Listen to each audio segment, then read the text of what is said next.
I've been wearing a fedora for a long, long time. This particular hat is from a little hat store right opposite my daughter's antique store in Los Angeles. I just started wearing it a lot around the house. You know, I don't go out much, but I usually get dressed every day. Now you're going out a lot. Now I'm being sent like a postcard from place to place. It's really wonderful. From time to time, you know, I'd see my guitar. I was still writing songs, and I was still writing, but the idea of performing was starting to recede further and further back. And one of the reasons was that I was so wiped out physically at the end of my last tour because I was drinking heavily. The wine experts talk about, you know, the flavor and the bouquet and whether it has legs and the tannins and the fruit and the symphonies of flavors and tastes, you know, but nobody talks about the high. And you know, Bordeaux is a wine that, you know, vintners have worked on for about 1,000 years.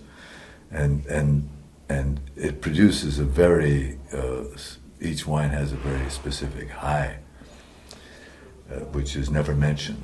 Now, Chateau Latour, I don't know how I stumbled on it, but it went with the music. And it went with the concert. I know this to be true because I tried to drink it after the tour was over.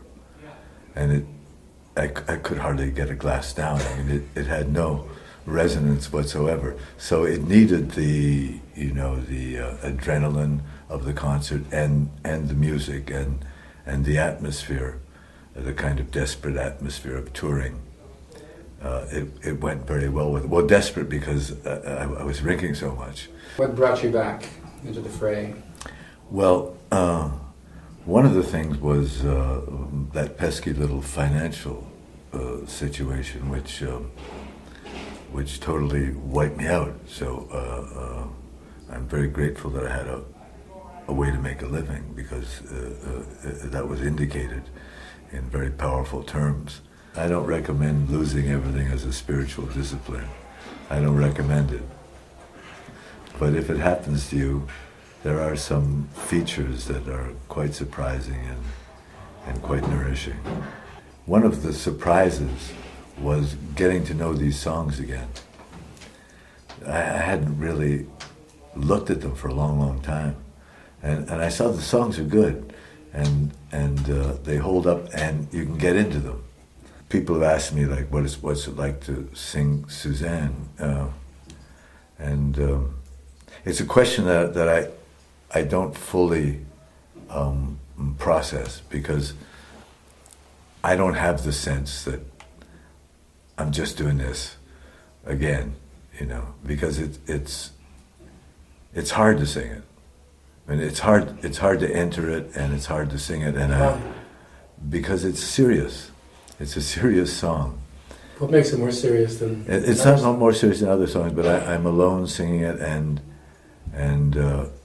it brought me in my own curious magical universe. It is a kind of doorway. So I have to be very careful with it.